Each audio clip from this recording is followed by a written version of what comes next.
你好，欢迎收看《新闻面对面》，我是谢仲。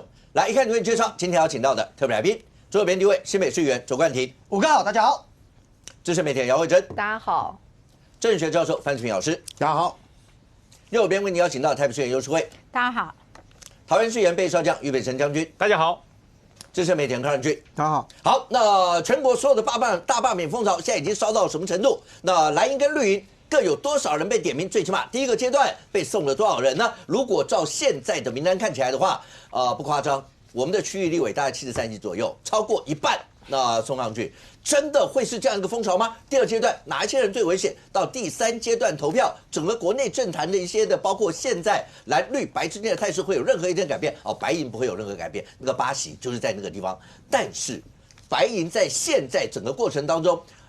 黄章总召现在是代理主席，似乎当说白银要进去参战以后，动作非常非常大，甚或直指要号召所谓的志工，要扫除所谓的绿卫兵。那有什么样一些说法？让你先听一下。来，我今天早上起来一看的时候啊，吓了一大跳，因为到今天早上为止，整整报名参与要接下来行动的志工。光在台北市今天早上就已经超过了400个人。那在这个礼拜，我们就会有具体的行动。既然我们的赖清德总统选择一意孤行，那么这个时候就是自主的公民站出来采取行动的时候了。来，观点是有没有听到？对，他要号召志工扫除绿卫兵，而且那公民要捍卫所谓的自由民主，所有这些。对，你先跟洪长有在同一场？有，就同一个活动，在树林。OK。今天那个侯友宜市长办的行动治理。黄国昌今天当一个好学生，那个发表没有对树林有什么建设的看法，他说我来聆听大家的意见。所以代表新北市长还没死心的。但他今天利用那个场合，是因为知道所有媒体都会去。对，市长到了场合嘛。对。然后刚刚呢，在会议之前。然后就发表了一段非常惊人的演说，跟大家说他昨天练习了1日双塔的30公里，他宣布他骑了30公里。第二个其实就是要铲除绿卫兵的行动了。为什么他要这样做？因为2月15号，民众党主席要正式投票，这也是民众党创党以来第一次有真正的竞争对手，蔡壁如 VS 黄国昌，而蔡壁如的论述很清楚。大和解2.0，所以黄国昌现在才跳出来讲说哎呀，和解不会从天上掉下来，其实就是要告诉蔡壁如说，他的策略就是杀民进党，继续杀到底。那黄国昌他在前天就是在他们的那个辩论线上辩论，其实有把他这一次的选举的主轴讲得很清楚，他宣誓要把民众党带向哪里，大家会想知道吗？他的最重要的主轴是要把民众党从一人政党带向全民政党，所以我就特别去查了一下。不过这个政见呢，基本上柯文哲也讲了5年了，5年了。2021年的时候，柯文哲就讲民众党不是一人政党，柯粉俱乐部不会昙花一现。到了2024年的时候，柯文哲接受媒体的专访，讲说，哎呦，一人政党少资源被2党打了鼻青脸肿，代表要调整嘛。到了2024年的4月的时候，他在党团会议里面下令党团会议里面讲说，哎呦，避免民众党成为一人政党。所以从2021到现在2025，黄国昌竞选很有趣，就都要摆脱一人政党。可是你要摆脱一人政党，你要摆脱什么？黄国昌今天之所以可以选这个党主席，关键的原因是因为柯文哲被抓，民众党的民调掉，所以他要重拾民众党人民的支持嘛。你有没有在这整场政见发表会对任何之前民众党跟柯文哲干的事情挑一样出来检讨就好？没有，讲说摆脱一人政党。可是没有摆脱，因为这个一人政党所造成的问题，比方大家期待的壮世代，你有没有表达一点看法？没有。你有没有对柯文哲这整个无论是土地贪污还是整个案情，你总有一点点可以检讨的地方吧？你的那个跟政商之间的关系，你退一万步，你就算认为北检真的栽赃，你整个案子难道都认为没有问题吗？他的态度认为他没问题，所以黄国昌他必须要有个重心，他的重心就是杀民进党。所以他讲说，哎呀，这个论述就是反正贪污什么这些都不谈，但就是民进党是一个很烂的政党蔡英文执政把台湾搞得很烂所以呢，民众党要当一个监督在野党的一个角色可是这样子真的就能够让之前本来投给柯文哲，可后来失望的人重新回来支持吗？我不知道，但是他们的动作是一致的。接下去黄国昌要做什么事情，跟民众党的这一堆党工要做什么事情，他们要在228拼一日北高。这是他们现在很大的 campaign 以前柯文哲做，他们现在接续要做，但不一样的地方是，以前都是从北投的关渡宫当起点，这一次很幽默对，观众朋友，他们就是要从土城看守所当起点，从台北土城看守所当起点，然后说要象征传承柯文哲的精神，然后呢，再从柯文哲这里的土城看守出发，再回到关渡宫，然后再一人一棒接力下去。不是你们在干嘛？这传承柯文哲的哪部分？那个秉持一个人走得快，一群人走得远。问题是柯文哲的之前的这个所有的贪污跟土地的案子，你有任何的反省或任何的检讨吗？目前完全没看到。所以现在的民众党比较像是这样，因为说真的，会认为蔡壁如会赢的人可能比较少。黄国昌应该会在2月15号赢得这一次的党主席选举。他像是把自己眼睛蒙起来，耳朵捂起来，完全不管柯文哲干过的事情。可是往前冲，冲什么？杀民进党。就做这件事情。可是你真的这样子就可以得到人民的支持吗？不知道。那最后一个，我觉得他们自己要面对的事情是2年条款。目前的民众党这8席立委在立法院的这些立委1年多，那他们依照本来柯文哲的承诺，只能干2年。柯文哲到最后一刻也还讲说，就是只能做2年。但现在已经开始有人讲了，因为柯文哲不在，所以很多人想废掉2年条款，也有党公职跳出来讲说，这是加速民众党的死亡。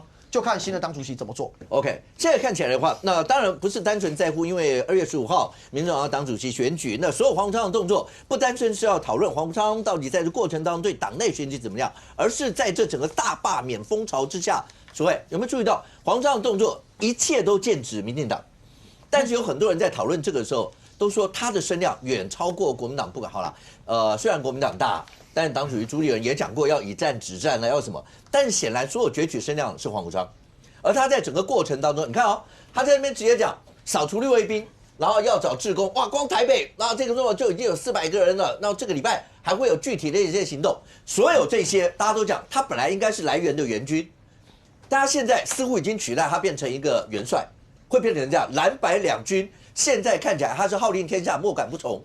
现在变成这个味道了吗？蓝营的人有一点点警觉说，他某种程度会让很多蓝营的支持者觉得，对你骂民进党赖清德，我就是爽。那对黄国昌的好感会越来越好，会不会？当然也不是，因为黄国昌的角色比较特殊嘛，他站在一个制高点，就是他的包袱比较小，所以他可以主动出击哦。在这一波罢免里面，我们都知道国民党是比较被动，民进党才是挑起这一波大罢免的主要的这个挑战者挑起方哈。那国民党因为本来就是国会多数，所以他不必再去挑起这个罢免的风潮啊。所以在这波里面，国民党在每一个选区里面呢，基本上是属于比较守方的这一部分。虽然说有几个选区是基于蓝营的支持者的这个期待，譬如说吴思瑶跟这个吴佩仪，但基本上我们比较少说，指定说我要罢免哪一个，罢免哪一个。但是民众党它是这个在野党里面的小党，它本来就可以站在一个不管是说布局未来明年的这个6都的，或者是说站在这个挑战者的监督方，他可以去主动说他抛出13个。这个罢免立委的名单，而我们去看这13个名单里面，几乎都是在6都里面，这也是跟民众党的特性是有关，因为民众党是属于比较都会区的政党哈。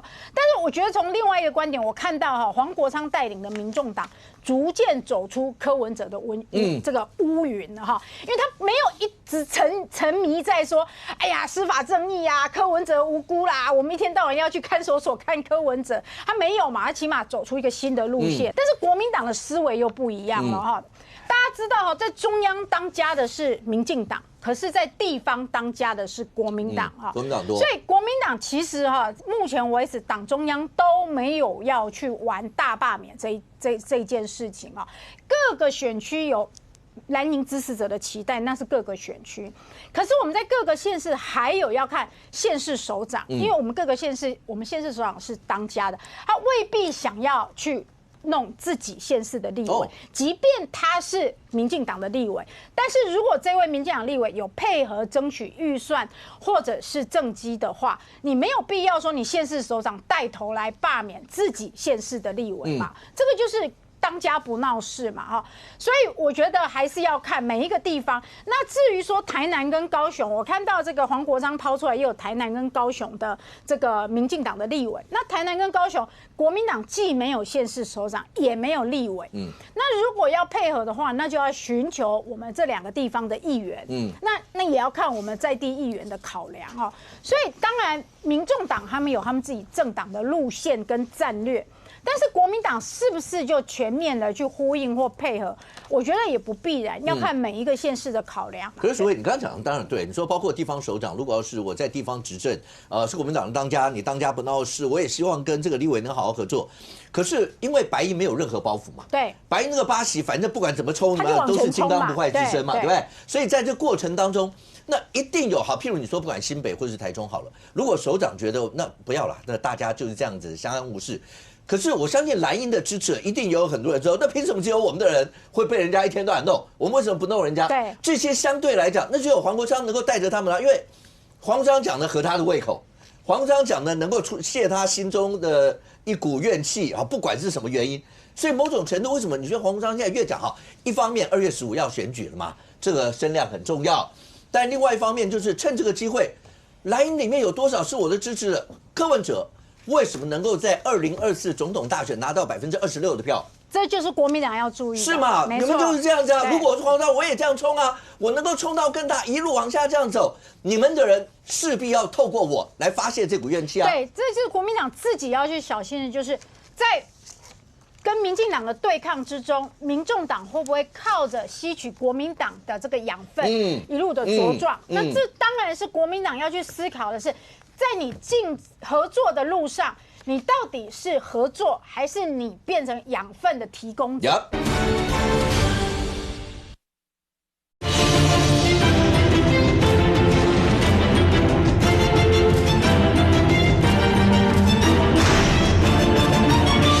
你到底是合作，还是你变成养分的提供者？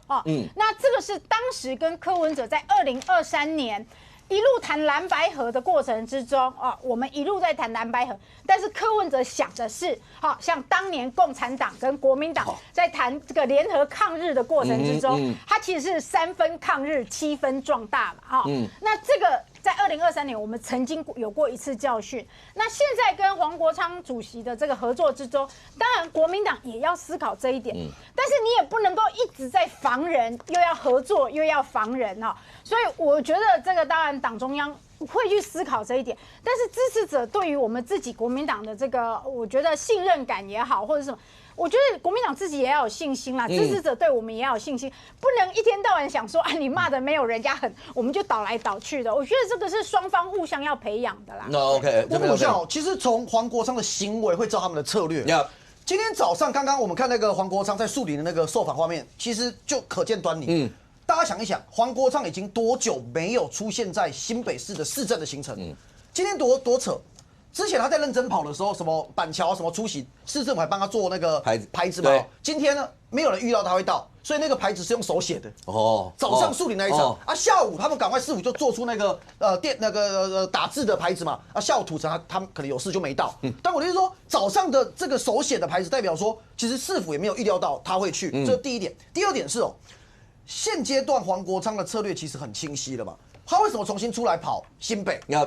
如果对他最有利的局面是两边都高举的罢免的大旗，两边在这边厮杀，我先把公民团体政党什么都放一边，就是单就黄国昌个人的角色，他确实就是会大力来力主罢免民进党的立委嘛。如果他的声量、声势甚至表现比国民党的还要好，新北市有没有可能他的民调开始往上？然后现在面对李世川不一定要选，然后刘荷兰、洪孟凯的民调没有到这么高。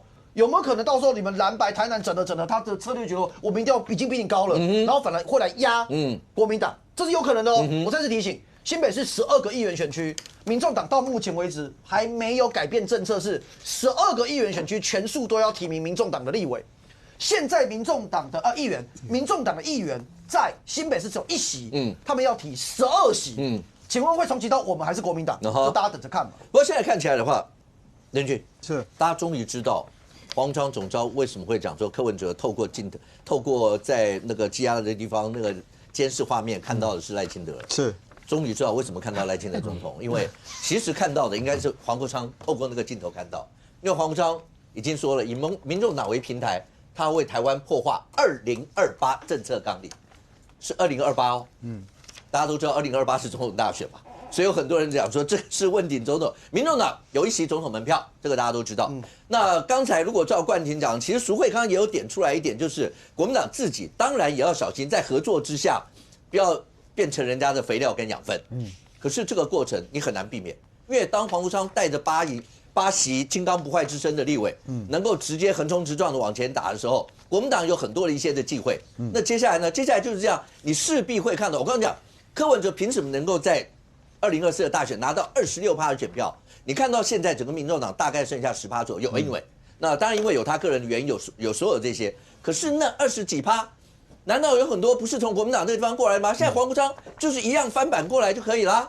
这个国民党啊，我其实不好意思，因为淑慧在这边了哈。国民党基本上在民众党的眼中看起来就是民众党的养分跟肥料。就你看他虽然口口声声就是说他要选的叫做党主席，是，但你会发现到黄国昌不愧是玩过政党的人嘛。他在整个的那个政见发表的过程当中，所有看到的，所有所提到的，没有其他人，只有赖清德。黄国昌瞬间的高度已经对到了国家元首，他不用，你这时候不用管他是几趴的政党，那几趴已经不重要了。在黄国昌的眼里面，他代表什么？他说我叫做全民政党，所以他代表的叫做全民嘛。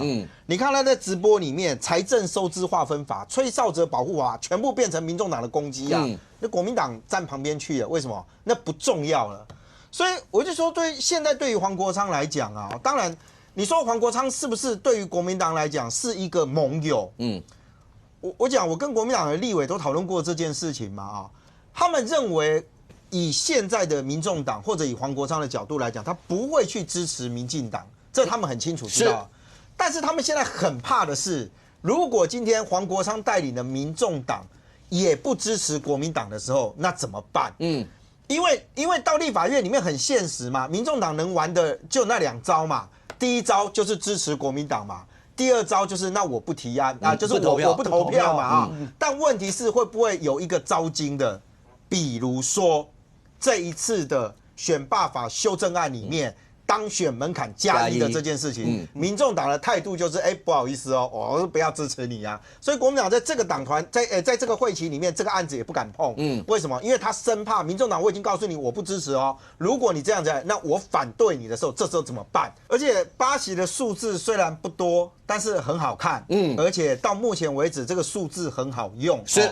就是你即使他的内部个别的立委出现问题，比如说像吴春成的那种争议啊，黄国昌会选择看不见，为什么？因为最少他有8席的这个立委，所以我就说你看他今天这个这2天所有的态势，跟当时柯文哲有什么不同？柯文哲当时的目标也就是对向万恶的民进党嘛，所有人都把自己站在对抗民进党的第一线，这个其实老实讲对蓝营来讲，我认为对一些支持者来讲是有帮助的。为什么？也就是说，当我在这个选择的时候，我讲更白一点啊。你不管是刚刚讲的议员的选举啊，议员选举那个多席次嘛啊，甚至到总统大选的时候啊，你光看总统大选里面那2张票，一个是总统票，一个是政党票。我跟你讲，这种操作方式很有可能到最后会促成蓝营一些人分裂投票。也就我可能总统的部分觉得你不会赢。但是，所以我真的没办法给你好，但没关系，我愿意政党票给你。为什么？你们可以去对抗民进党。所以我觉得这个黄国昌的操作这件事情从他这几天的那个做法，我认为他是盘算过的，他不是那个有勇无谋只会喊。因为你看他要自己站在那个地方拍那个影片，跟大家讲说，我这样。其实以现在的氛围来说了你们这边提到14个立委、34个泛蓝的这个蓝委，为什么紧张？因为通常第一阶不会难。我跟你讲，实就整体的状况来说，只要过一阶，宣传效果就到了。因为第一阶段的门槛过关了嘛，就过关的这件事情，对于他的声望上面来讲会有帮助。所以你看他今天的你光看2个的政见发表会，应该还有一个人叫蔡壁如嘛。媒体在报道这2个人的比例上面报道多少？而且黄国昌直接打的就是你蔡壁如今天跟我讲说我不会组织，我不会干嘛，没有哦。因为很简单嘛，你开始下去联署。如果我今天到联署这个地方去的时候，只要愿意来的人，我跟你讲，这都是相信我的啦。那就干嘛？我其实留有我新的基本的组织的那一块的盘。所以我觉得黄国昌现在重新的这个操作，对于国民党来讲，国民党到现在为止，我真的必须劝国民党的朋友，不要以为民众党是在挺国民党。他自始至终没有告诉他的支持者说，我们去支持国民党的那些蓝委啊，他们要被罢免的没关系，我们站出来去给他投下反对的那一票，因为很简单嘛。他今天去支持国民党，等于是帮国民党添了柴火。黄国昌另外走一条路是，那我们自己来玩罢免立委。那谁敢去对罢免立委？国民党不过就几个人跑出来提案，光台北市一个。在他们台北市党部主委黄吕锦如，那个还不要，王世坚是我们好朋友，王世坚有良知写信，王世坚反对全，他是唯一的良心，他是唯一的良心，他很尴尬，然后他还盘点一下那些都是要选举的这样，然后一脸也不知道在旁边该怎么办，那到底要推还是不推？所以我觉得在这件事情上面，黄国昌真的展现他不愧做过时代力量的党主席，好不好是一回事哦。但他很清楚的知道，在这个阶段，你看啊，什么喊的都叫做第三势力的大集结，他巧妙的利用这种方式，把柯文哲的角色置换掉了。为什么？阿贝现在还能出来喊吗？没有了。所以唯一能够再喊这件事情，黄国昌知道，这时候他喊可以喊得最大声。OK， 他的战略是清晰的啊。我 echo 一下任俊哥哦，大家看一下这个行动代号扫除绿卫兵，这个调查的表单收集了什么资料 ？email、姓名、电话。社群连结哦 ，FB、IG 都要哦。最后还问一个，请问你的专长？来问一个问题，会去当各个阵营的这种志工，是不是一定是最忠诚？对，而且是最讨厌对方的人。你会要来扫除绿卫兵，你就是最恨绿的人嘛？来招募这400个人，会不会有本来是深蓝的？当然会啊，当然。每天跟黄国昌混，会不会就变白的？一定会嘛，这就必然的。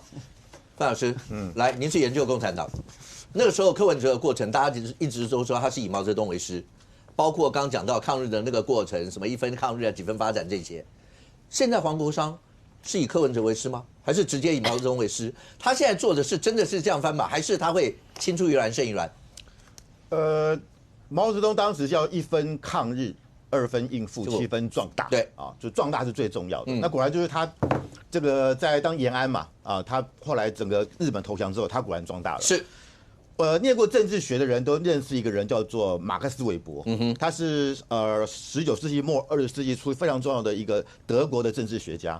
他讲说，政治人物的权力啊，来自3个来源，一个是血统，例如说金正日来自于他爸爸金正恩，白头山血统。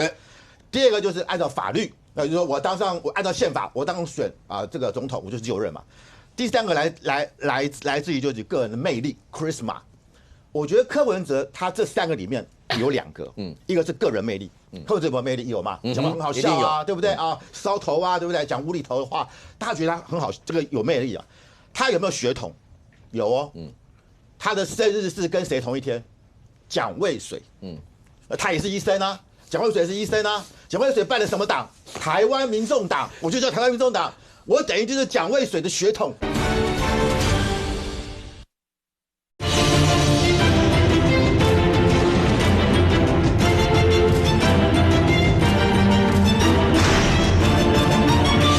蒋渭水办了什么党？台湾民众党，我就叫台湾民众党，我等于就是蒋渭水的血统，我228的那个受难者后代是有血统的哦。柯文哲他把他的党的成立的时间，跟蒋渭水的生日，跟他的生日都同一天呢。那我会变成是医女王的血统。你跟医女王同一天吗？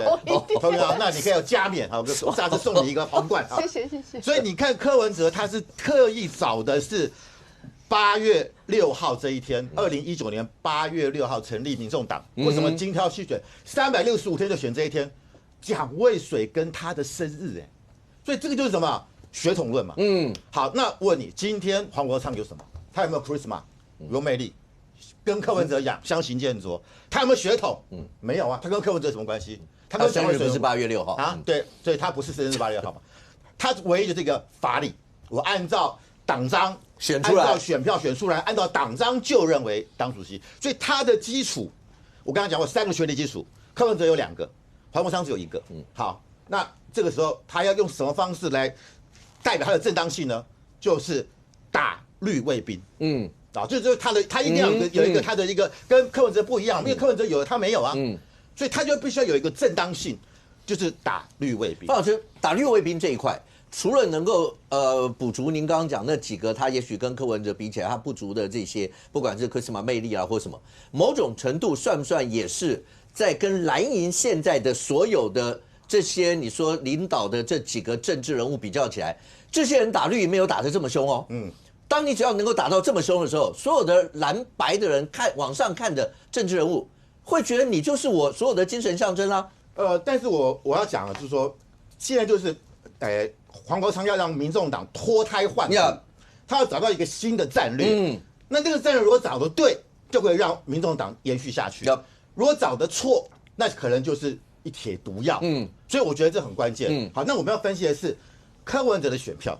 柯文哲在去年总统大选拿到的是369万票，怎么来的？赖清德跟上一次2020年的蔡英文的817万票，他少了259万票哦。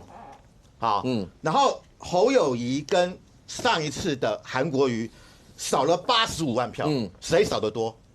赖清德少得多。赖清德加上韩国瑜总共是，加上侯友宜总共是344万票，跟柯文哲拿到369万票差不多吧。其他的可能是一些本来不投票的人。我们以比例来讲，赖清德比蔡英文的上次得票少了17%。韩国瑜侯友宜比韩国瑜只少5%哦。两个人加起来是22%。对。那柯文哲这次去年拿到26%。所以如果去看选票分析，这个柯文哲得票拿到比较多的是什么？是民进党的票。好，那你今天要跟绿卫兵对抗，我问你，你是不是把你的根本很大的一部分拿走了？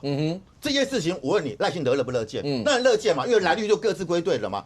所以我必须要讲哦，今天这个黄国昌讲说要打败绿卫兵，听起来当然是震天尬响，但是要担心的是，柯文哲的那个本可能本来是绿的，本质大于蓝，就跑到了民进党去了，回归了嘛。而且我们必须要讲，找一个敌人来当仇恨值，来当对抗者，来当批判者的政党有没有？有啊，新党。大家记得吗？1993年新党郁慕明他们，赵少康他们反谁？李登辉。后来反一开始这也是不得了啊！新党一开始哇，在立法院的这个席次不得了啊！可是你现在还看得到新党吗？没有，因为当李登辉不在了，或当李登辉下台了，你的党就没有存在价值了。可是范老师，当李登辉在的时候，新党声势是很旺的。对啊，也就是说，那是后来你说整个发展或是策略上面对与否导致后来的结果。但在当下那个策略是对的哦。那时候包括他们的委员人数，包括所有的社会声量都是够的哦。对，所以黄国昌如果照您这样讲，黄国昌大有可为啊。我就在这个时候，以后我怎么走再说。反正2028民众党有一张的门票，那时候要怎么转，要怎么讲再说。可是眼下。最起码蓝营的支持有没有可能我拿到了一些？你说绿营的那好，我现在一定要找这个对干，而且我现在对干的是总统我现在已经是跟总统平起平坐。我是在上礼拜点名叫总统在中常会限时出来回答。虽然据林俊彦委员后来讲，他从头到尾赖清德主席也没提到黄章3个字，但不管。整个社会讨论跟舆论跟媒体上，我就是这样啦，不是吗？对，当然说我就。可能会短多，但是长空嘛，因为如果哪一天，因为他现在完全针对赖清德，那如果有天赖清德下台了或者怎么样，结束政期了，那你这个政党就没有发展空间了嘛。第二个台湾的仇恨党叫什么党？叫亲民党，宋楚瑜嘛，反谁也是反李登辉嘛。所以2000年的时候，宋楚瑜他就是比当时的国民党连战骂民进党、骂李登辉更凶嘛，所以宋楚瑜上来。可是你今天看到这个。那个亲民党在哪里了吗？没有嘛，所以说所以我觉得，但是问题是今天个麻烦，那我就要讲了，亲民党在那时候的委员数有多少啊？对啊，后来是因为亲民党好了，有人说这是宋楚瑜那时候一念之人，因为跟国民党后来合了，合了以后，国民党就是大嘛，你没有办法，合了以后，所以亲民党的主体就变小了嘛。我还是回到那段话，就算短多。对黄国昌来讲，这短多太好用了。但是我们要考虑1993年那个时候的新党，他跟那个民进党还不成气候嘛？他跟李登辉的那种对抗性，他有一个社会的那个庞大的基础，对不对？不管是族群也好，外省族群或者是军公教，2000年的宋楚瑜，他一样有那么大的一个基础。是，今天黄国昌有吗？今天的黄国昌他的8席立委，能够跟当时的新党跟亲民党相提并论，我讲是政治影响力啊。所以黄国昌一定要把自己垫高，说。我只跟一个人 PK， 这个人叫赖清德，他把他自己垫高。可是今天国民党没有垮国民党今天还是家大业大国民党今天的状态，执政的县市这么多，今天黄国昌说要一日北高，他经过的地方都是国民党，是没有一个是民众党的。当然新竹是新竹是也是代理是算了，可能就有邱特演出来欢迎，所以他一定会进入到新竹市去，对，他一定要进入，而且有人待时间待最久，他要证测出他的存在，但是我必须要讲，国民党有可能任由黄国昌把他们的基本盘给全部端走吗？我不认为国民党会愿意，而且我也不认为黄国昌有这样的一个能耐。我先补充黄国昌跟宋楚瑜跟赵少康比起来完全不一样。当时的我先讲那个赵少康，赵少康当时从新国民党连线变成新党，那被绝大多数的国民党党员视为内造，叫做内造政党。他要挑战当时国民党的主席李登辉，所以那是一次内造的革命。而且我讲那个时候的李登辉被国民党很多的这个保守派认为他是台独，对，而且他就是跟民进党一起的，所以那个有种他等于是国民党背叛者。对，赵少康反而是支持的国民党的传统中心一脉相承。对，这个东西黄国昌有吗？对，所以我说赵少康跟现在黄国昌不一样，他那时候绝大多数是内造。要让国民党更正本清源，要把李登辉赶走。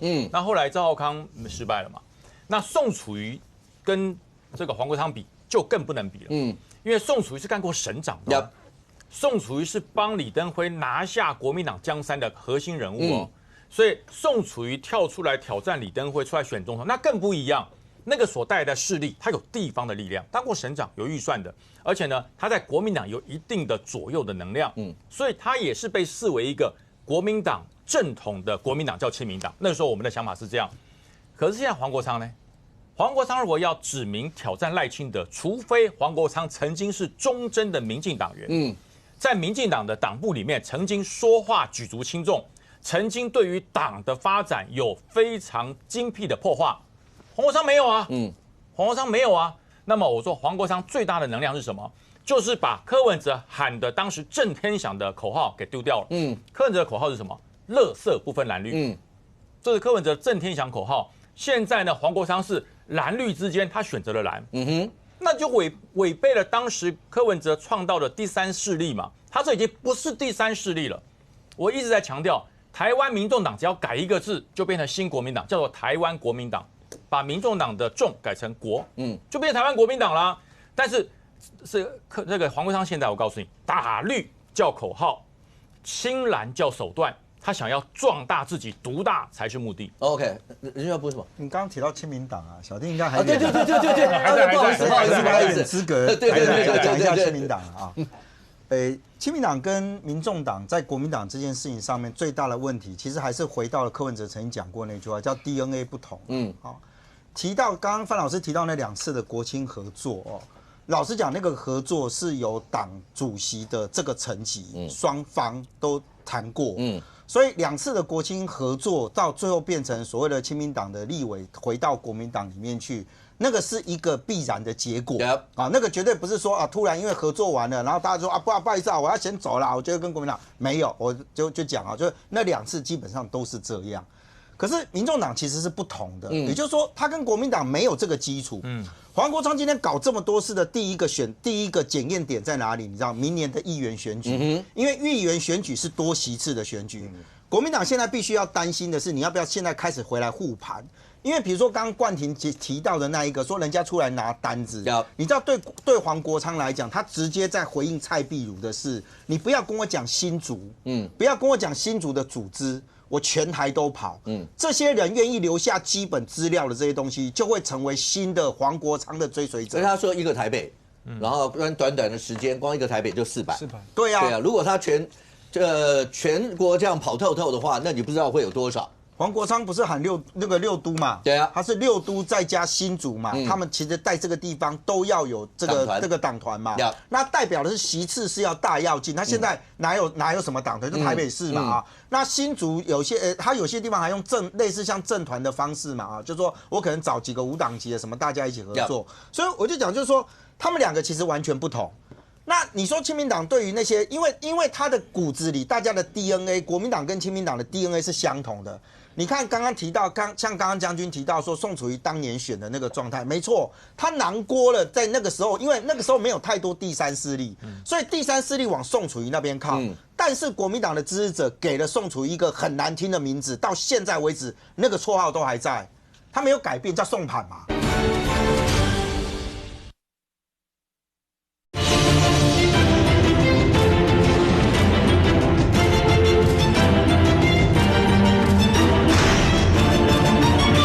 但是国民党的支持者给了宋楚瑜一个很难听的名字，到现在为止那个绰号都还在，他没有改变，叫宋盘嘛。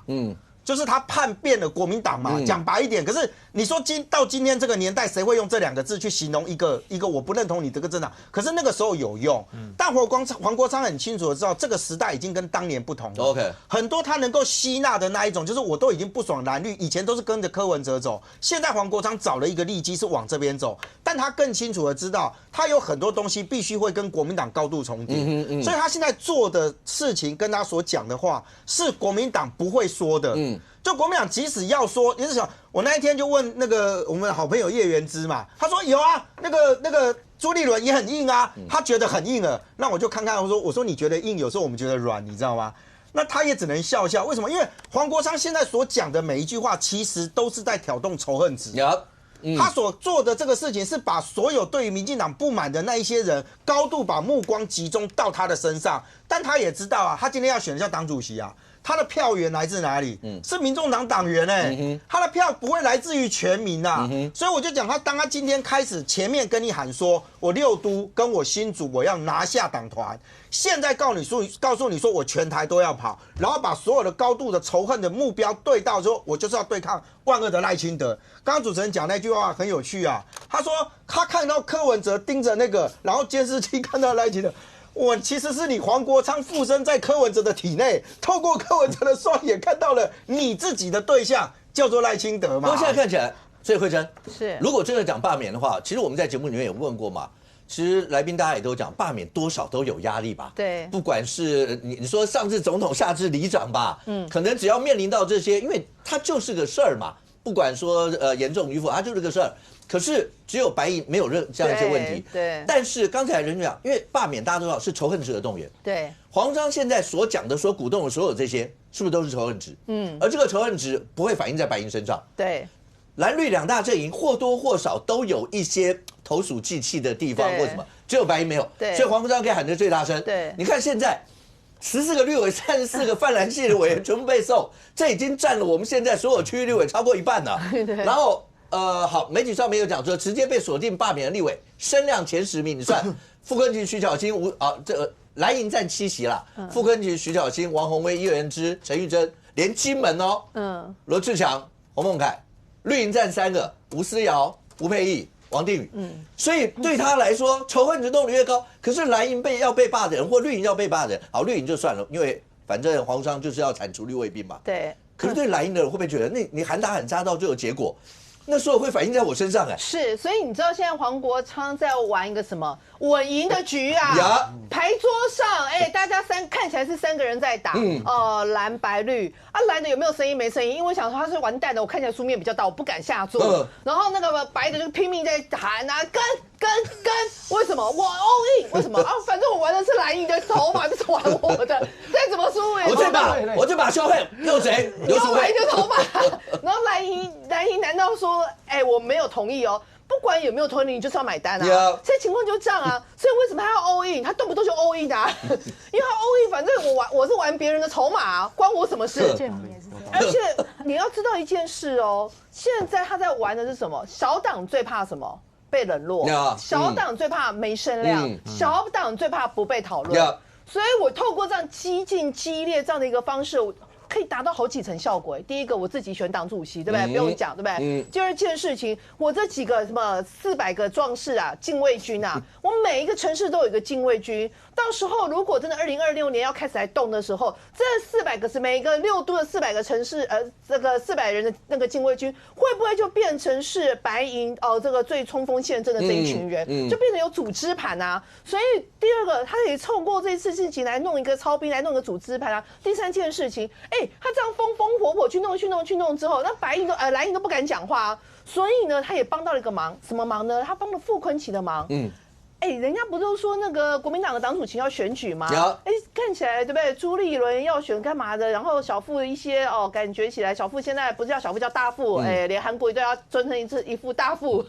那其实他这样子，黄国昌的声势越高，反绿共主的这个位置一定之后，边缘调谁？边缘调那个朱立伦啊。所以他这样子，哇塞！我博美术也叫温野啊，那我当然怎么样轰轰烈烈弄一次啊？反正有人当我替死鬼，谁就是蓝营啊。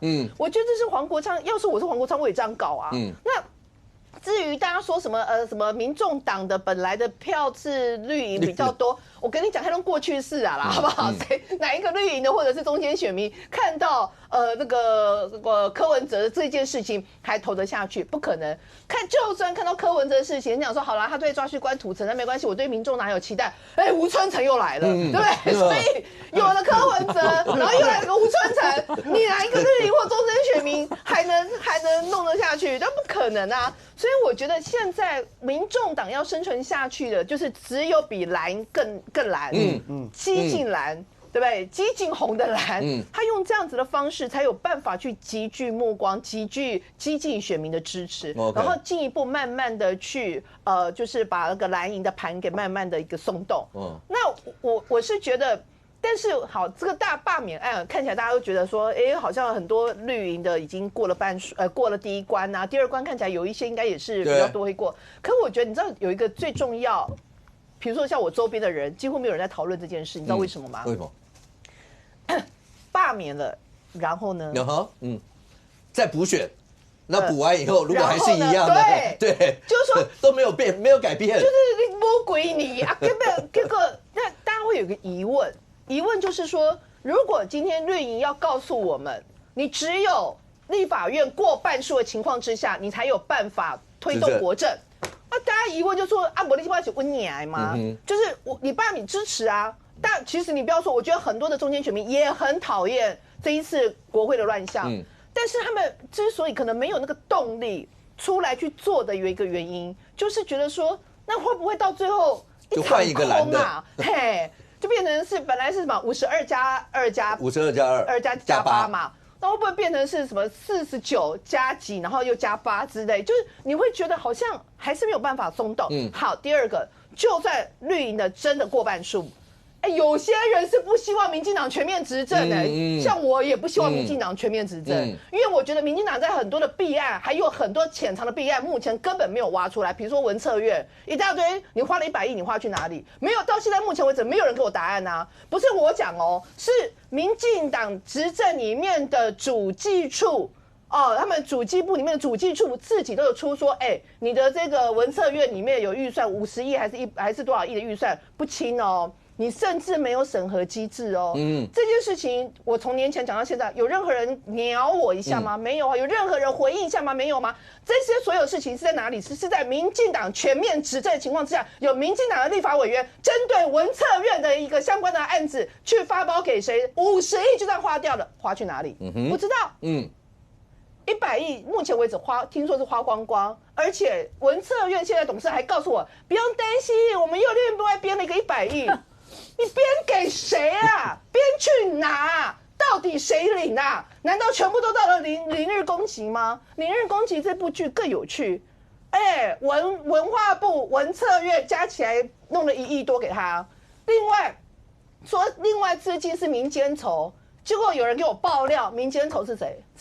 是那个中华电信，是谁？是高雄的。那这个是民间筹吗？真正民间的资金只有2000万，据说是曹新成。所以我不知道说我们请全国之力花2亿要去拍一个零日攻击，号称是要带动整个文化产业，而这是整个他花出去里面100亿里面的2亿，其他98亿去哪里？不知道。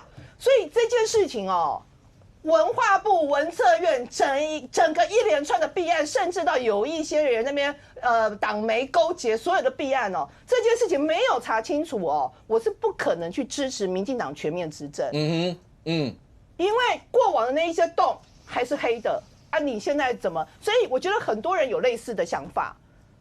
蓝白很烂，我们都知道，想不想推翻想啊？然后呢，下一步呢？我觉得这个过程，比如说你起码。你把所有过去这些弊案，可能是弊案，全部交办，全部清查清楚，你要对人家有个交代啊，不然的话，我会觉得，好像那个布还一直盖着。慧珍刚讲的这段，其实包括不管你说文化部、文策院这些中间有没有这样一些东西，我相信也会有很多人想要去清查这些。那包括相关单位也应该要出来做相关一些的解释，这本来就是应该的。可是刚才慧珍提的这段，没有慧珍，你这次我不是去欧洲吗？对，我以为你去拉斯维加斯。因为你刚才那个 all in 啊，所有那些讲得好顺哦。我跟你讲，其实有我一直看到不敢进去，我怕被人家偷拍。拉斯维加斯是我去了，是你去。OK。原来那个布拉格也有。可是慧珍刚讲的，分别请教一下，包括淑慧、蓝营的还有绿营的冠廷良。来，冠廷是。刚讲那然后呢？就是整个大罢免，难道真的全民大家都这么样的在热烈响应上这一块吗？还是这个过程当中，立法院的结构难道不改变，没有办法去做执政相关应的像这样一些的动作吗？我分2部分来回应一下。第一部分是罢免的现况，罢免的现况确实在过去几个礼拜，呈现非常快速的变热当中。我有所本。OK，其实过去这几个礼拜以来，不同的公民团体，甚至不同的政党或者不同的好事之徒，大家自己各自做的不同的民调，都有同一个趋势，就是到时候会来参与这一场罢免投票的比例正在快速上升当中。OK，甚至中部地区，老实说，那个都已经那个数字看到，就是几个礼拜的变化已经是超过2位数的变化。对，这第一点。所以局势一直在变化之中。那第二个我要讲的是说，现阶段这几个罢免案，我觉得现在蓝营，尤其是蓝营几个热战的区域的现任立委，已经都准备好，就是2阶会过，就第3阶投票了。第3阶投票。那我私下也侧面去了解一些可能国民党现在锁定我们要罢免的一些绿委，其实他们也都做准备，就是那就第3阶要投票。所以我认为不是所谓的41席大罢免了，但会过2阶的比例可能会比大家一开始预期来的高，这是我研判的现况。会不会超过2位数？2位数吗？对，10席以上进入第3阶段。不敢讲，可是我觉得一个5、6、7席一定有，5、6、7席以上，但有没有2位数要看变化。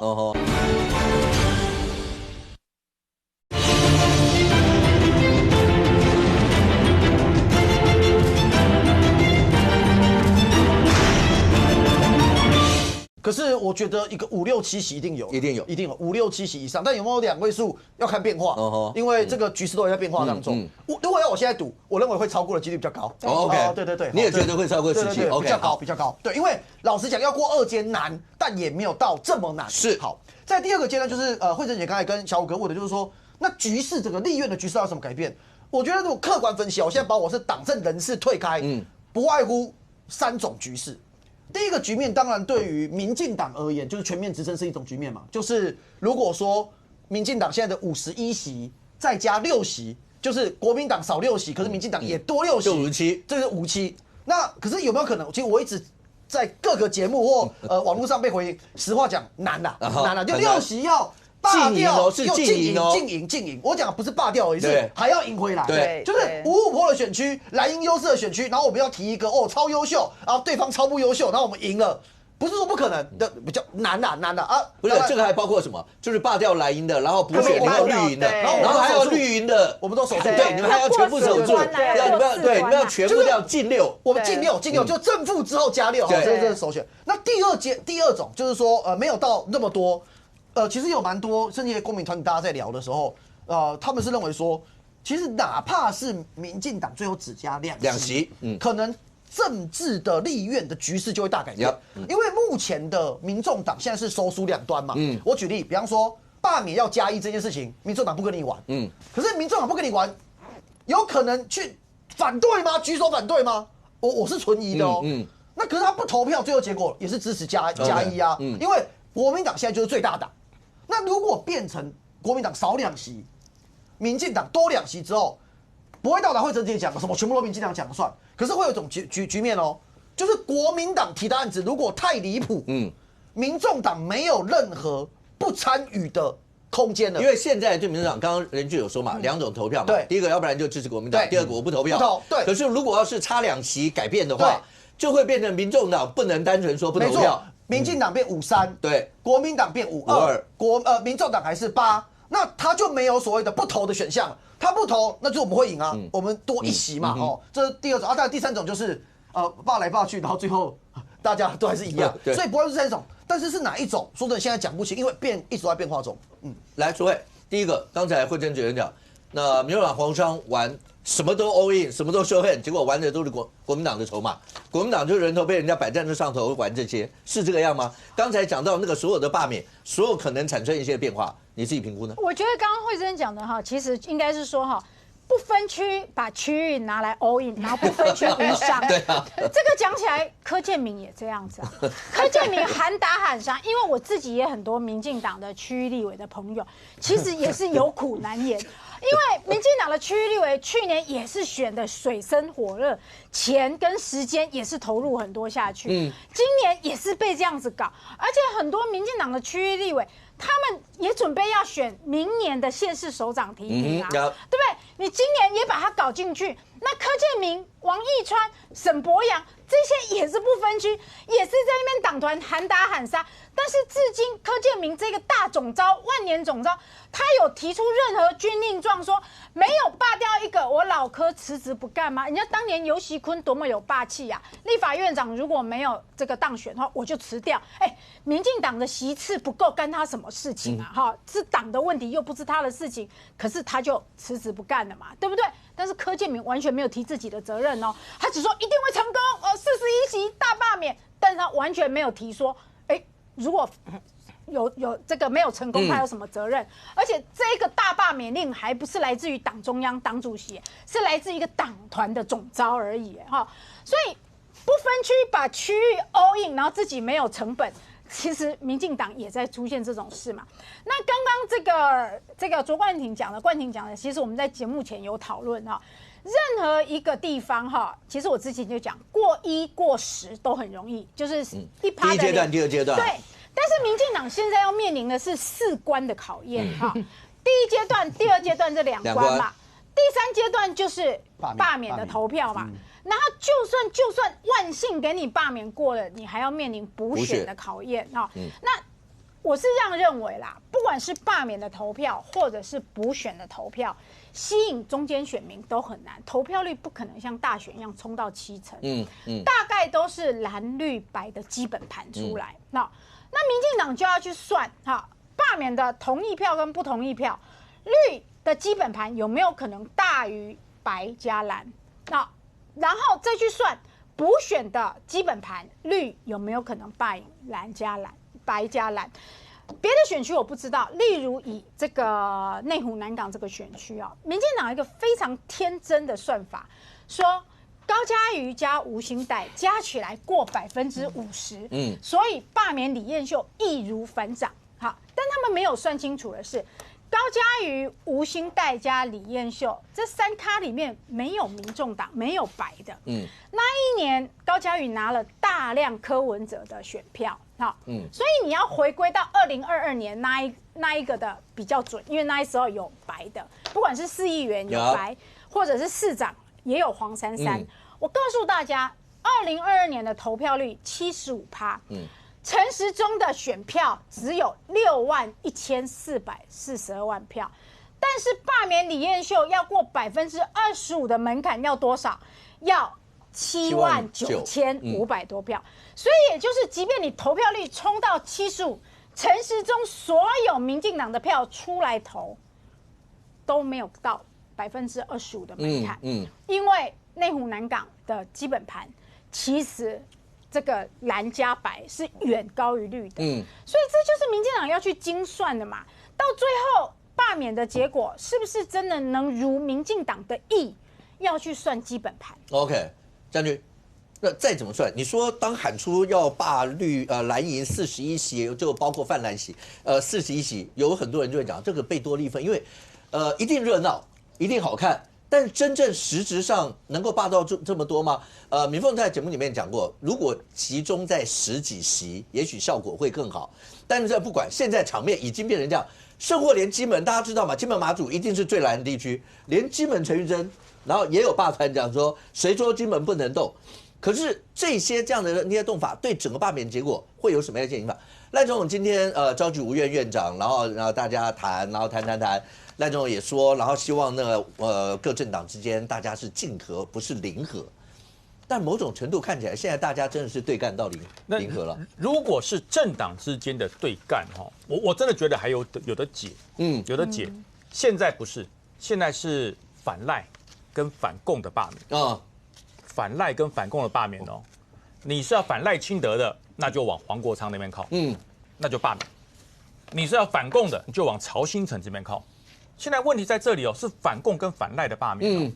那么我讲嘛，哪一个目标大？以前反共已经快要消退掉了。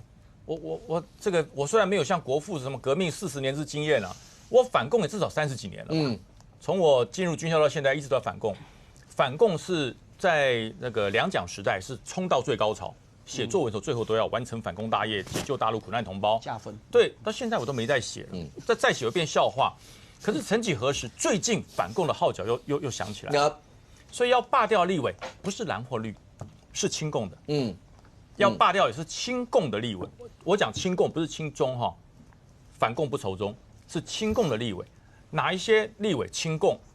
那这些罢免团体都在推啊，都在推。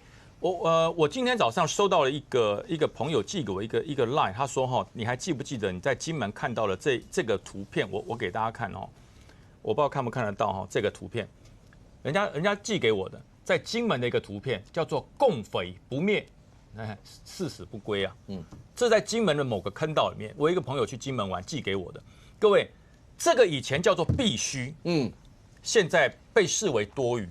我前一段时间那个国防部办了这个将官的这个教招，我们到了金门去，就去看了这个，大家是莞尔一笑。我就问这些学长，这年纪都比我大，因为我是最菜的退将。我说学长，为什么你们笑？他现在还在反什么共？各位，你要紧张你要紧张我们曾经他都是大我10个年班的学长哦。他以前我如果不说反共，他给我记一笔，我就不要升中校了，你不要说将军了，中校都升不了。现在这个说，哎呀，这是笑话。反共对于民主世界来叫当然，现在变笑话。所以我说这一次打的叫什么？反共，我要这个罢免掉叫做亲共的立委。那你可以跳出来说，那我冤枉，我没有亲共你干嘛要罢免我？你可以跳出来，我没有看到一个人跳出来喊这样的冤枉。我罢免你，跳出来我没有亲共。那针对那个什么6年变4年，你要不要表示意见？现在要做就是我要把这些亲共的立委一个一个揪出来，包含前线。以前我们到前线叫反共前线，现在金马变什么？现在金马变成河中的缓冲区，这你看这个变化有多大？以前到金马去要跟女朋友跟太太说，我说不定回不来了，怎么样？就反共的前线。现在去那放心，安全。金门马祖如果真的台海发生战争，金门马祖是安全的，他不会打。缓冲区，这什么嘛？这已经变了嘛。所以我说现在要唤起什么？以前国父叫做说唤起民众及联合世界上平等待我之民主，现在是要唤起蓝绿白一起反共之立委。对我罢掉你没关系，我即使罢掉你这个像冠廷跟那个赎会的紧张，我罢掉蓝的，说不定选上的还是蓝的。我罢掉绿的，说不定选上的还是绿的。但现在罢免团体民间的是什么？我罢掉你，不管你选出来是蓝绿白，反共就对了。你是蓝的也好，你是绿的也好，你是白的也好，我选出来至少不是亲共的立委，这是他们要的。那所以我讲嘛，如果这个罢免烧到7月9月，不管罢免到几个，你对那些亲共的立委会不会害怕？下次不要选啦。如果罢掉这么多都是亲共的立委，下一次你是亲共的不好选。这就是一个台湾安全的罢免团体的展现的气势。不过现在看起来的话，刚才其实赎会也有点，譬如在港湖地区，你说那个不只单纯是一个选票的问题而已，它还有包括白银当时有没有参选，很多的考量。可是这一次不知道为什么，冠廷是港湖地区刘彦秀委员突然之间变成大家讨论的一个焦点。我们在这边讲，其实他的仇恨值理论上应该不是最高的，但是他就是后来。直到最近这一整个礼拜，包括房子的问题啦，所有的这些，你看他过程当中，他有呛虾，有道歉，他也提告，他告高嘉瑜嘛，对，也提告了，那他今天也落泪了，所有的这一切，对，这些为什么是让他会被延上这样？客观来讲，李彦秀本来是一个怎样的立委？家世好，基层雄厚。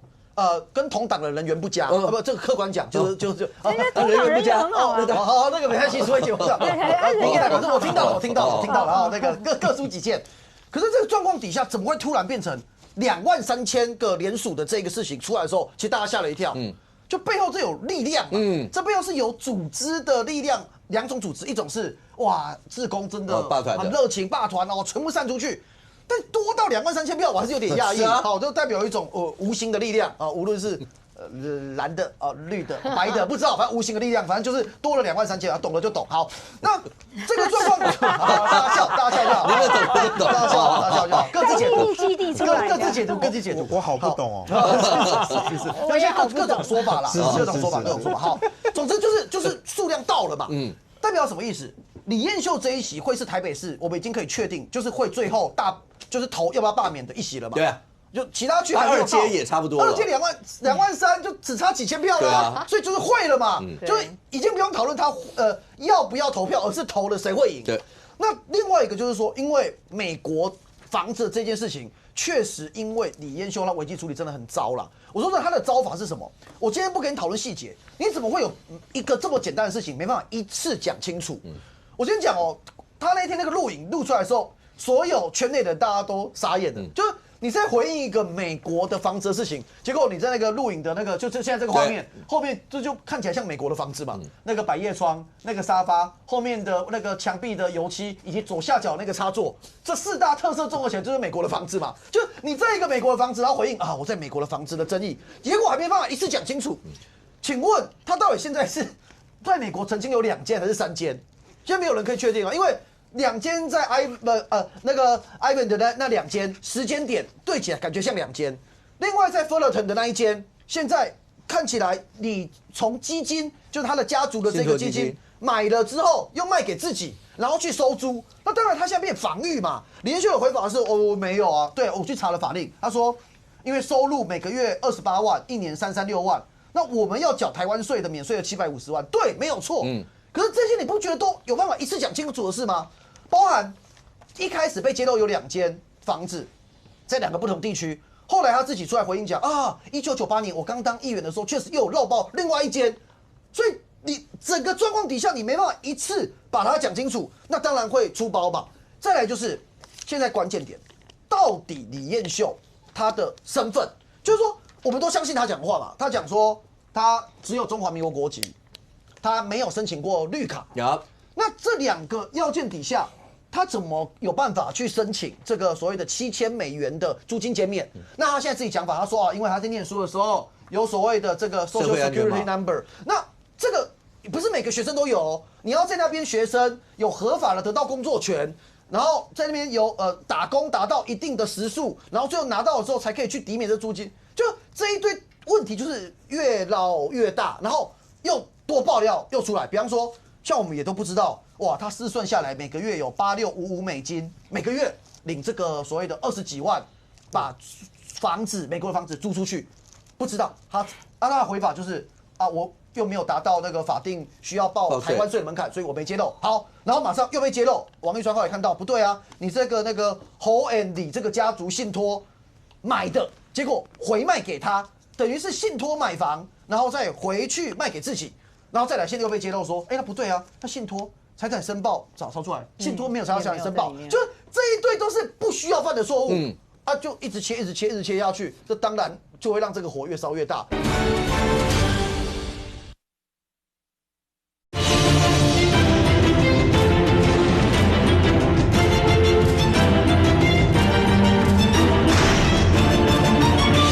这一堆都是不需要犯的错误。就一直切下去，这当然就会让这个火越烧越大。所以李彦秀真的是始料未及啦。我相信不论蓝绿白，没有人会认为李彦秀会变成是现在台北市最早承案，而且会最后投罢免案的人。来，慧珍，财经专家，你自己看会怎么判断？第一件事情哦，就是说，我觉得李彦秀当然啊，他现在总共有3个房子嘛。第一个房子是最早的，说他爸爸买给他的嘛，然后说那个是他忘了报。然后第二个，反正他现在犯了3个错误，一个房子是忘了报，一个忘了报，一个是错报，一个是少报。那你就会觉得怎么可能会密集的犯这3个错误？那现在被人家揪出，而且他今天受访的时候，我觉得也有点不太一样哦。现在媒体主要报道说，那个富勒腾的那个房子是用全现金买的，但他今天接受媒体采访的时候是说有贷款。那再来就是说，由现在可以看得到他这个买卖的资料里面，你会发现他一开始就刚刚提到的 Holy Family Trust，是在这个2024年2月9号，也就是说当立法委员的时候，然后又把他转手给他自己本人，就李彦秀。你自己在美国是包租婆，你的小孩子是 Trust Baby， 或者是你让你小孩子就算不是 Trust Baby， 你小孩子也是过得非常好的。结果他在台湾，这是让我最生气的一件事。他在台湾做什么事情？他在台湾，他竟然去阻止之前王世坚委员提的一个法案。那个法案就是要针对我们台湾这一些，包括中租啊、裕荣啊、和润这几家所谓合法的这一种民间的一个融资公司，但事实上他就是放高利贷，他用0.5%的钱跟我们台湾的官方的一些公股银行去借几千亿出来，再又把这个几千亿用合法融资方式，什么租车牌啦、卖车牌啦这些无微博 local 的这些名义租给台湾的就是高利贷贷款给台湾年轻人，然后贷15%到20%的高利，这个太夸张，这吸血。所以我觉得他那个反差性太大。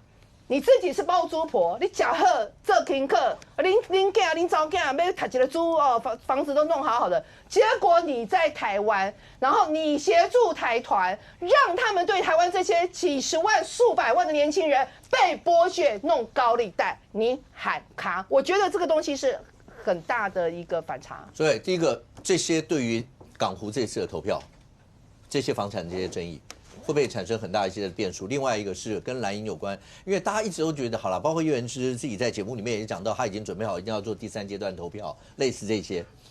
但最近那个史书华的一些的争议，对他会不会有稍缓一些的帮助？当然，很多人都在打趣说哈，为什么跟叶元之对上的人，最后都陷入桃色风云？对，很多人说叶元之是不是命很硬哈，八字很硬哈？对，然后这个大家现在觉得有一个画面比较奇怪的，就是大家知道这个罢免的领衔人是不可以更换的，更换程序非常麻烦。对。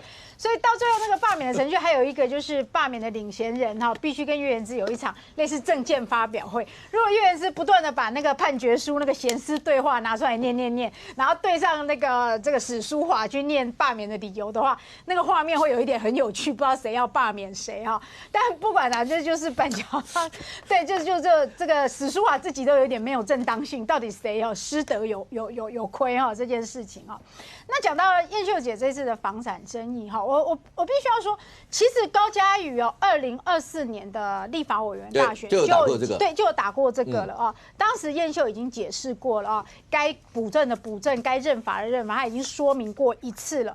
只是当时候因为在总统大选，大家关注的都是总统大选的焦点，所以这时那个新闻没有炒大啊。港湖的选民也还是做了投票的选择。那这一次因为罢免这个题材，所以高嘉瑜又把这个1年前的这个冷饭拿出来在热炒，然后这一次就变成一个新闻的焦点哦。那当然我看到是有一些新的题材没有错，所以叶秀姐又再一次的说明跟补充，有一些东西她也道歉了哈。那有一些又变成说，有一些这个像王一川啊，我不知道他是哪里拿到的资料，又有一些信托的这些新的题材哦。那可能美国那边对这些题材是新的，但我要说的是因为从燕秀姐从政以来已经20几年了，这20几年这财产申报历经了9次的修改哦。过去对4亿元的这个申报的规定没有立委那么严苛哦，有一些是不用申报的，包括信托要不要申报，好，包括4亿元以前甚至是没有公开的哦。所以可能要做的是燕秀姐要去跟监察院一一的去比对，在哪个年代哪一些要申报，他没有申报的啊，该罚就罚。这个是燕秀姐已经表达过的态度。但是关于高嘉瑜把燕秀在读书的时候，连租过的地方都算成是他的房产说他有10处房产，我觉得那就太过分了。如果反走过都变成我的，那又不是小狗尿尿占地盘对不对？我租过的地方都算成是我的，那太夸张了那这个所以这个燕秀委员已经针对这个又提告了。我觉得就一码归一码该道歉、该补正的、该认罚的就让监察院去跟燕秀委员去一一的去勾稽。我觉得这个部分没有问题，我觉得燕秀已经非常坦诚的去说明这一块了那至于说这个房产的问题在台湾我记得信托也是要申报的信托，即便像信托以后，你的所有权不管你是信托给银行或是信托给公司，所有权会移转出去，不在自己的名下没有错。但是这一笔信托一样要申报的，因为信托有2种，一种是你自愿信托，可是在台湾的法令，如果你是部会首长、总统、直辖市长。是要强制信托的，所以你一样要强制申报，不会因为你信托就不需要申报，即便你是自愿信托，你还是要申报。所以这一点，我觉得未来监察院其实监察院查我们的财产申报，这个冠廷应该知道，监察院查我们的财产申报跟查我们的政治现金。是一笔一笔的去勾稽的，是查的还蛮严的，对，尤其是现在新闻闹那么大了，所以我觉得这一部分就让监察院去清查，以监察院为准会比较好一点。OK， 可是任俊，你看现在国内整个大罢免风潮是这样，那包括在政务的推动，我相信对赖清德总统来讲的话，那种是你说当家主政，那他当然希望国家整个政务能够推动非常顺遂。今天讲吴院院长，大家一起喝咖啡，是那讲那个吴院就像那5根指头要握起来才会有力量。可是这些对国内现在的氛围，即便总统讲的这些，那当然吴院主要大家都知道，就行政跟立法2院之间啦。那真的能够化解什么吗？那对韩国瑜来讲，就算他想化解，因为他毕竟是立法院长，可是现在是各党团总召大家手握重兵之间，所以媒体上有讲说，韩院长是不是有跟其他人讲过说那个小腹现在很大什么什么？你有没有问过他有没有讲过这些？而如果真的是这样，那就让吴院长喝了咖啡，那又怎么样呢？因为如果是各党团之间总召权力这么大，那能怎么样呢？还是？如果要是接下来是以主席对主席，那黄国昌就会见到赖清德主席了，那就是主席对主席了，是，那接下来就会很精彩了。我觉得今天5院协调的这件事情，毕竟宪法44条里面是有针对说院际之间如果有纷争的话，总统是有这样的一个权利，是召集5院但其实你说像今天这个大家心里如仪你说会前的时候还开直播给大家看看，就是这个赖总统就说了您刚刚讲的那一段话就是什么5根手指头并拢在一起这样才有办法这个团结但现在看起来大概就是行政跟立法之间的这样的一个纷争，事实上是这一次里面最大的啦。你其他的大概就有人讲说，那你司法院大法官的那个什么人事权还有一些东西，是不是大家一起提？因为包含到就是说大法官的任命里面，因为你这次修法里面还是把它变成了，就是说你还是要有这个实习这样的一个概念嘛但我觉得韩国瑜有没有私底下去讲过说哇什么傅崐萁小腹现在很大啦或什么的我觉得回到立法院现在现实的现况来说立法院本来就是党团自主的概念那这个不会是不是只有现在出现而已那个早些年马英九还在当国民党党主席的时候，那时候党团就已经要跟马英九杠上了到最后马英九就做了一件事情那时候我们跑立法院就觉得很荒谬为什么？立法院的国民党党团大会拉到哪里开，你知道吗？开到国民党党中央去开，就党团大会不是在立法院开，是到党中央里面去开然后这时候呢，由党来告诉大家讲说，你们再怎么样都是党的立委。所以我觉得韩国瑜在这一次你看他这个出发之前，不能讲出发也没到哪里去嘛，就到总统府那个情厅去嘛就对外说了一个，我不会做出任何承诺。因为他确实没办法，就是承诺也没有用不，你要承诺什么嘛就说以目前立法院的这个现况上面，如果大家回忆一下，应该是去年吧，反正就是那个会期要结束的时候，韩国瑜不是还讲了一些还讲了一个说有些争议的法案哦，不一定要用一个方式来走，那时候被人家剑指就是所谓的花东三法嘛啊。但好啊，花东三法这个会期里面大家都没听到，但跑出来是更多政治性的这个议题。那国民党有没有去在乎或 care？就是说对于韩国瑜来讲，所以韩国瑜被骂说啊，你是不是第一个你是扮演在唱双簧？哦，极力的配合国民党的党团，所以你说他会不会去讲说什么小富老大？我也必须讲啊，政治尤其在立法院里面没有秘密啊。哦，你没有说什么啊？我私底下就跟这个将军讲说，我跟你讲，我觉得那个谁这样，我跟你讲，我不见得是将军讲出去的，但是这个东西会听到的，可能旁边就很快就出去了。对，那韩国瑜自己走过这么多的政治的风暴哦，我认为他不会傻到去跟人家讲说，我跟你讲，其实他现在怎么样？我不认为他会干这个蠢事。所以他今天很聪明的说，我没有办法，我不会做出任何的承诺。所以你看到今天的这个状态啦，其实蓝营一直批评说，你5院院长。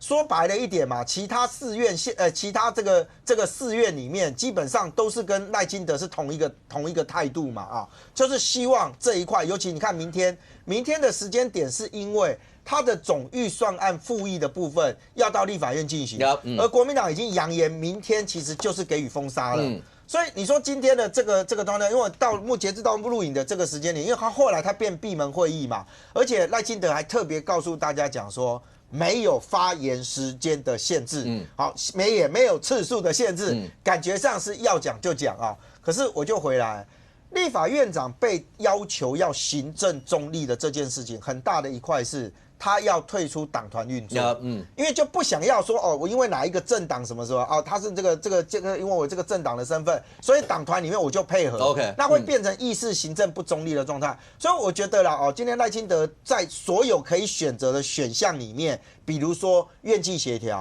或者您刚刚提到了朝野的领袖会面，或者是一个听更多声音叫做国事会议嘛啊，他选择了一个是好吧，我们关起门来大家讲。那我认为效果不会很大，为什么？因为韩国瑜会出来跟大家讲说啊，不要啦，明天那个总预算哦，大家就退一步哦，回去瞧一瞧。如果当年王金平在，我不敢讲说王金平一定会怎么样，但我认为对于王金平的考量的点来说，跟他的手段来手段来讲，我认为他可能会有一些可以谈的一个状态。OK， 但如果以现在来讲，我其实觉得空间不大。刚刚会已经开完哦，就在仁俊哥讲话的当下，刚刚开完，然后韩国瑜刚才出来受访了，大概几个重点哦。第一个重点，其实我认为我现在要讲的这个代表其实有沟通有帮助。韩国瑜虽然事前没有讲他承诺任何事，但是其实今天这个会议他刚刚也正式跟大家讲，他承诺我们一直关心的总预算最后到底删多少钱，没人知道嘛，行政单位没人知道，他承诺了。本周末前会送出预算审查，所以会把数字算出来。对，所以他刚刚有讲这件事。那我们也看得出来，韩国瑜要什么？韩国瑜后来也跳出来讲说，呼吁赖总统以总统的高度，呼吁各方停止大罢免。不是只有哪一方哦。然后后来赖总统以菩萨为因，凡人为果，来回应。这个我刚才也书读的不够多，上网查了一下，法鼓山有相关的资讯哦。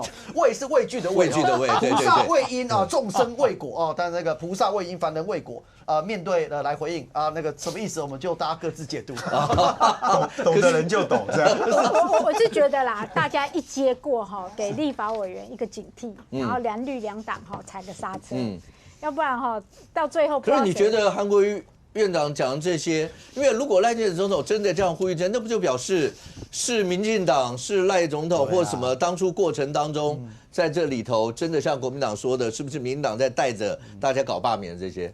我觉得民进党确实是柯建铭在带，这个柯建铭自己都认了嘛，哈，所以赖总统可能回去也要呼吁刹车，因为不是赖总统带，但是是柯建铭在带，没有错。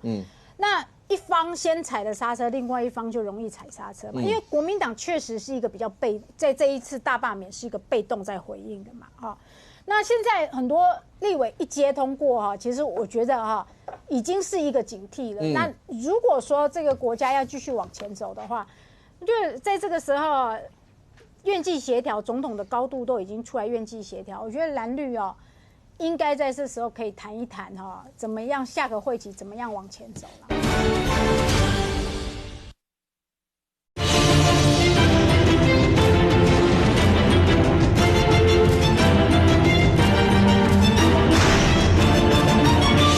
院际协调，总统的高度都已经出来院际协调，我觉得蓝绿哦，应该在这时候可以谈一谈哈，怎么样下个会期怎么样往前走了，我觉得啦。哇，我不晓得，我先问范老师，这个阶段因为韩院长这样呼吁，然后赖总统会出来说，大家都不要再闹了，要不然以国为重。要不然总统为什么要召开院际协调呢？如果召开院际协调以后说，明天继续打，那不是给总统打脸吗？可是刚才任局讲了，我们有几种院际协调。那因为赖总统同时也是民进党党主席，那有一个就是大家政党之间各主席之间朝野政党领袖大家会面，还有一种就是全国的国事会议嘛，有好几种。来，范老师，你觉得因为韩院长这样呼吁全国大罢免，会因此大家朝野休兵吗？现在看起来，但黄国昌已经先讲了一段了，如果赖总统要跟他见面，有一个前提一定要公开，他的意思就是说，一关门。他说：“柯文哲以前有招过毒手，谁知道关了门，你们大家会怎么搞？”他现在已经先直接这样喊话了。这个当这个法鼓山都出来了，通常就在缥缈之间的啦。好，不，因为现在麻烦是说赖清德，当然他可以以总统的身份表态，但问题是这些民间团体，他真的是听赖清德的吗？不可能。因为我至少我接触到的这些民团，他们过去可能对政治毫不关心。他们也不是民进党的党员，也不是党公职。你赖清德有什么立场叫他们停止？所以我觉得他没有立场去讲这个事情。这是人民选举罢免、创制复决人民的基本权利啊。而且他们现在办的各种活动都还有申请集会游行法哦，他们有申请集会游行，那不是说我们到时候摆个东西影响交通没有哦。所以我觉得没有这个立场啦。那我这样看的，就是第一阶段已经过了。那现在就看第二阶段，我觉得第二阶段才会见真章了。到第二阶段，我觉得就是有多少人能会过第二阶段？对，因为到时候我看现在这个国民蓝营已经提了31个了嘛，然后这个他们那绿营提，那应该说民团提了30几，然后国民党是12个，但是我觉得第一阶段都不重要了，就看第二阶段，因为到第二阶段，你说台中到底有几个可以过？到时候没有过的那就没有了。所以我觉得民团也在看，就他们的能量能够到什么地方。那当然现在民进党也很尴尬啦，就也在看。如果说到第二阶段，然后大家已经剑拔弩张了，因为我觉得现在反而民进党比较麻烦的可能是吴沛忆，还有就是特别是2个原住民委员，对那个伍丽华跟陈莹，因为原住民本来就是蓝的比较强很多。媒体上有报道，比例大概73比左右。所以我也不认为国民党会说，这2席不要罢。所以，而且我觉得现在韩国瑜能代表什么？对，韩国瑜只代表他自己啊，宪政高度。对啊，他也没办法代表国民党啊，他也没办法代表傅昆萁啊，因为党团也不听他的啊，他只能代表他自己啊。对，那所以我觉得赖总统要在除了今天5月协商，那再召开一次朝野政党领袖会议。然后就跟黄国昌、跟朱立伦大家3个主席谈吗？要再来一次吗？如果他们3个见面，那我看大概90%的话都黄国昌在讲，对不对？都他在讲嘛，还会开直播，而且他已经说，除非公开谈，意思就是要不然门一关，谁知道出来你们又会说我被摸头什么的。但问题是，如果整个就说好，你说这个朱立伦、黄国昌。跟这个赖清德3个人谈，结果话都是黄国昌在讲，然后他又没有被罢免的压力，对不对？那就是听那个人表演了嘛，就他开直播表演嘛。那我觉得，因为如果要公开，就一定对啊，我在猜他一定会说要直播，让所有的人看。而且朱立伦一定讲话抢不过黄国昌嘛，黄国昌那么爱讲，又那么会讲，那就每个人讲15分钟。对啊，那只能有人要限制，那只能有人按铃啊。然后又林涛主持，对，林涛主持，哇，再来一次啊，这个什么麦克风1、2、4，音乐饭店，每个人有一个麦克风，时间到了消音，对，那。不要消音，不要像那个颁奖，那个麦克风要往下降。对，那如果是这样，可能可以考虑啊，不能光降麦克风，要连人都降下去，否则还是会讲话。用布屏把它遮开起来的，你怎么样都搞都没有用的。那但是今天赖清德找这些五院还是说任你讲无所谓，对不对？那你总不能说到时候政党主席有各种设施来禁止吧。那黄国昌一生气啊，凭什么你们5院讲话可以畅所欲言，我们政党讲话就不行啊？而且邀哪些党，我觉得那还需要经过讨论所以我觉得那个困难度也是蛮高的。所以你觉得不会因为韩院长今天谈完以后出来呼吁，然后国内真的大罢免就大家草野球兵？不会，办不到。我觉得不会。我觉得也不太可能哦。虽然他看起来一副就是放下屠刀立地成佛一样，但是刀从头到尾不是你拿的，对不对？那些。而且不要说是韩国瑜没有办法代表国民党啦，朱立伦都已经不一定能代表国民党了。那另外一个角度来看，你说你有没有发现一件很有趣的事情，就是赖清德对于这个全面大罢免其实是比较保守的。那现在刚刚那个范老师讲，这里那个赖清德你不能去阻止人家民团啊，可是如果到第二阶段没有政党加持，没有民进党努力。我觉得民团很难开花，所以赖清德没有办法阻止民团，他可以阻止自己的民进党这部分，所以我觉得这个消极的模式去让这个罢免不会再往下走。对，可是问题是，我觉得也有可能像沈富雄所讲的，就是说这是赖清德的最后的一个所谓穷尽宪政体制能做的努力。这个如果好这个下去之后，感觉上国民党还是一样，没有什么太多，或者是说，反正感觉上你韩国瑜也只是行礼如仪，你也没办法去代表任何国民党，搞不好后面反而换赖清德开始下注了，就锁定几个，然后罢这样子，不然的话你会形成一个很奇怪的现象，外面看起来是感觉上是那个就是总召一直在推。那现在感觉火有被点起来，再加上那个李彦秀提油救火起来了。那你现在赖总统，你到底要不要下注？你要下不下？你从头到尾如果不下的话，就会变成好像大家是听总召的嘞，好像你个人没有太大的一个影响力。那如果你下的话，可是你不要忘记哦，到最后真的罢了，就到弄了1年之后，怎么51、52、53，你还是没过半数？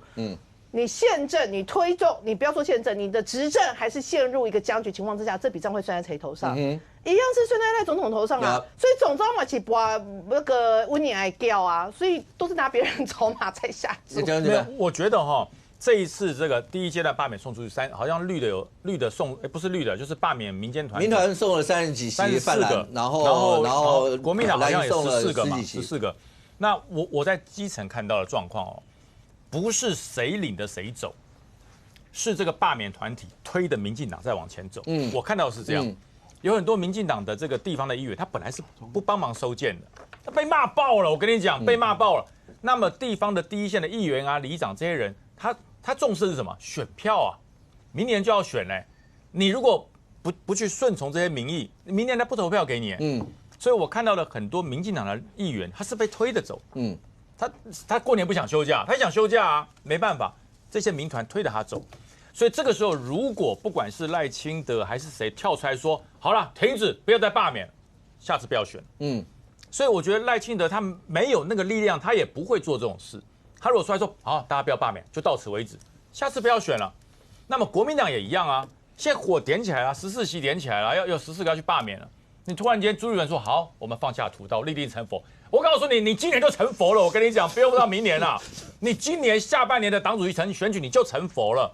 所以我是觉得这个东西第一阶段已经出来了，剩下决定第二阶段会不会过。你说是政党，我觉得不完全是，是这一些立法委员在立法院的表现。如果这一些第一阶段过的人到了立法院之后，他开始变得对事不对党，他可能第二阶段就不会过。因为今天后来这一段大家是闭门在谈所有的一些东西，所以不知道到底里面谈了一些什么。可是韩院长出来说他希望是不是赖总统能够用总统的高度来呼吁大家停止罢免。因为第一个当然里面大家怎么谈不知道，可是这跟朝野之间的互信一定有关系。你想想看，当然每个被罢免被送过一阶段，尤其很可能过2阶段的那些委员心理压力一定大。所以会不会就觉得自己里面大家就讲，那是不是大家就不要再推一些政治法案？这个会其实大家就尽量朝民生法案吧。好，有没有可能？可是对于绿营要负的风险是，好啊，如果真的不管是赖总统或是什么民进党用消极的方式就讲说，那大家就停了吧。那立法院等于是跟去年一模一样。所以当地法院如果再来一些的时候，你想想看，其他那些所谓的民团或是其他那些人还会出来站任何虾吗？不会，不会，不会，他一定会说，那这样子气候你讲的就是这个字，他一定就会这样讲嘛。那当初人家要这样，你们叫我们不要动，好，那以后，可是会不会也有我刚讲的，就是在过程当中，大家都已经不知道国家未来该怎么办了，所以已经走到这个地步了。那是不是蓝营你们也自己想一下，就不要再提政治法案，最起码下面这个会期。大家好好表现一下，给老百姓看，因为下面这个会期是法案会期嘛，对，再来是预算会期嘛，对，我不知道有没有像这样大家一些沟通，大家各自回去努力，对，好，但是我还是回到一点，你觉得台湾现在朝野的互信，那能够经得起这吗？只要谁如果一不是这样的话，那未来哪一边都很惨，大家认去就会变这样啦。不是啊，呼吁归呼吁嘛，刚刚连法鼓山都拿出来，我个人这个慧根不够，无法参透禅意啦。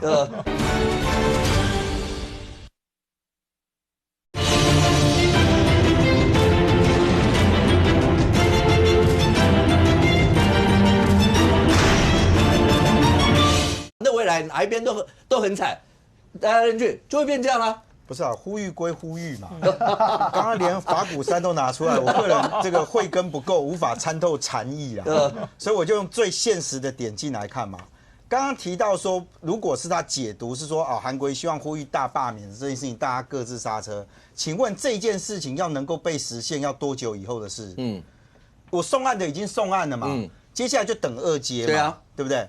我们回来看现实点好了，这一次为什么对蓝委来讲，有一些人会有压力？因为什么案子而过？是因为总预算案而开始。就农历年后，大家开始针对细项里面你为什么去删这个？你为什么冻结这个？它起来，那决战点在哪里？在明天明天呢？所以如果照你这样讲，明天只要蓝营跟白营表达的善意是，那总预算案复议，那大家复议吧。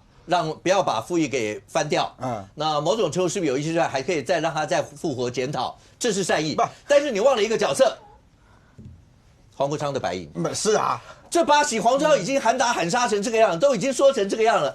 你们蓝营现在如果要是跟绿营之间谈一谈这些，那你们拿我当什么？就是韩国瑜今天的那个打残语基本上我认为那是高度，OK， 但高度不会代表就没有办法决定一切，因为现实点就是在这个地方嘛我说，如果明天，我现在讲，因为检视点就是在明天嘛那国民党已经喊，就是说我全面，我就是把你封杀掉。如果还是封杀呢？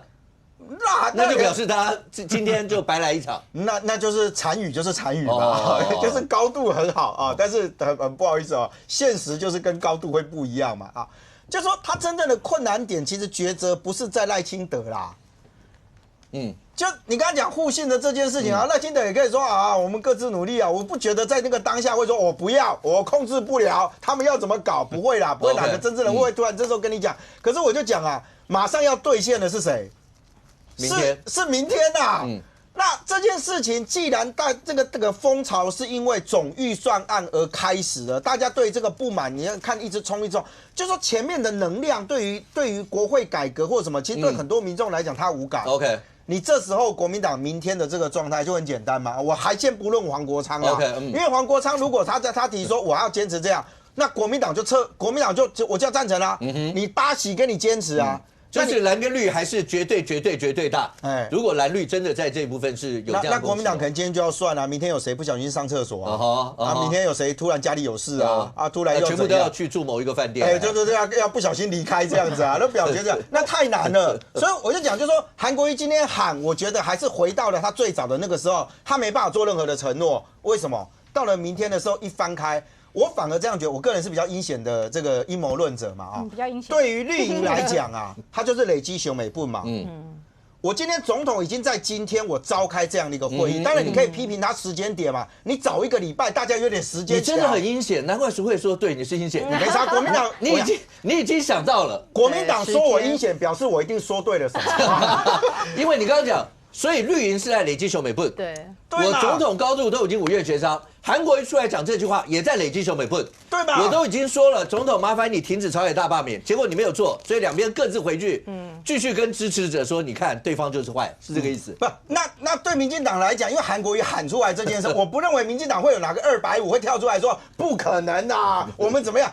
没办法，但你公民团体你没办法去告诉他什么。但我相信这件事，因为大家都很清楚知道，是不是绿营不要下令往下动？那对不起哦，看现实面，民进党中央到现在为止没有公开下令说党全部下去。其实没有啊。所以我刚才讲累积球每部分就是好啊。那今天对于这些要罢免的人来讲，总统已经出来瞧了，对不对？已经希望大家有个明天你们还坚持这样子给我封杀，那表示什么？你们觉得你没错。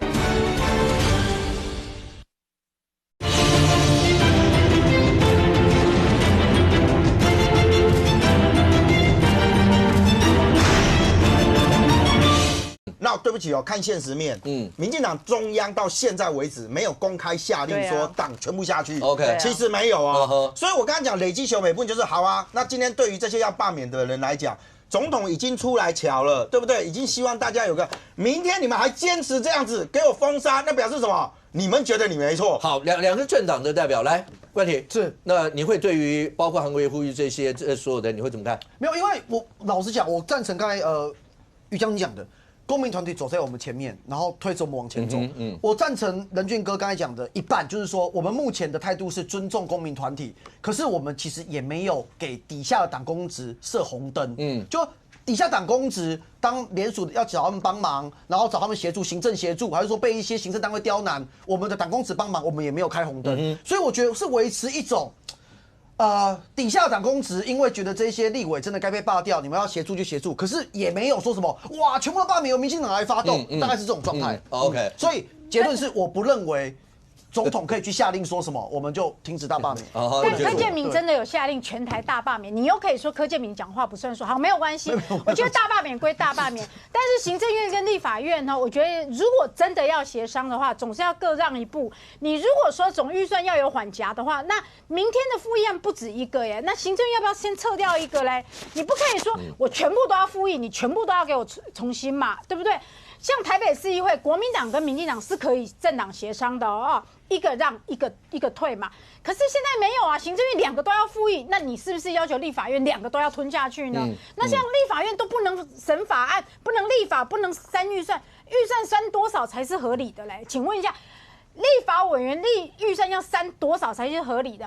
除了总预算2兆9千亿给行政院以外，大家还知不知道还有附属单位预算还没有审？附属单位预算作业基金加债务基金，还有1兆多还有1兆多还没有审所以加起来是将近4兆的钱不是大家认知的只有2兆9千亿所以没有那么穷啦，什么水电费付出来，租金付不出来，那都是在骗的啦。没有，可是一个一个解啦，我还是有一些进展，比方说。本来这个预算3.3法，监察院就等于废掉了嘛。韩国瑜今天其实是有具体的承诺，因为今天监察院就有提嘛，就是这样怎么无法运作。有一些可以对，然后像韩国瑜今天就讲说他会承诺，因为这是预算，要带回去跟立法院里面的各个党团来做协商。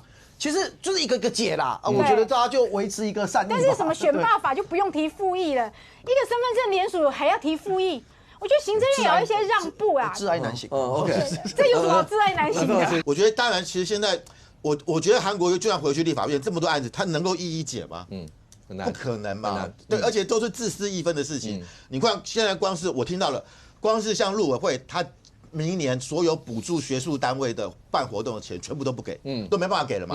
那个不是，那是蓝绿学者都受影响。OK， 那怎么办？不，现在看起来的话，那所有的事情，大家大罢免已经是一路在走，不只是箭在弦上而已。而今天，总统召集了5院协商以后，各自出来讲这些话，对未来罢免会有什么样一些影响？那可能要看的，包括从明天开始，包括总预算的复议案，包括所有这些，看看朝野之间的互动到底会是怎么样。